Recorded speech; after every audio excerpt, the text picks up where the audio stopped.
آج وفاقی کابینہ نے مائنارٹی کمیشن کا فیصلہ کر دیا ہے. تمام اقلیتوں کو نمائندگی دی گئی ہے. کسی قائدیانی ممبر کو اس کا رکن نہیں بنایا گیا ہے، اور اس فیصلے کے ساتھ اس واہیات پروپیگنڈا کا، بے سروپا باتوں کا جو کہ ہماری حکومت کے بارے میں کی جا رہی تھی، اس کا بھی خاتمہ اور ازالہ ہو گیا ہے.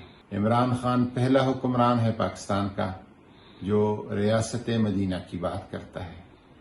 پہلا حکمران ہے جو OIC کے پلیٹ فارم پر ایک فورم کی بات کرتا ہے جو تحفظ ناموس رسالت کے لیے قائم ہو جائے.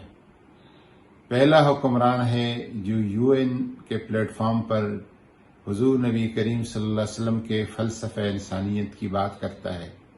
یہ ایک پروپیگنڈا تھا، جھوٹ تھا. وزارتیں، حکومتیں آنی جانی ہے، لیکن ہم انشاءاللہ تعالی حضور نبی کریم صلی اللہ علیہ وسلم کی شان اور ختم نبوت پر کسی صورت سمجھوتا نہیں کر سکتے.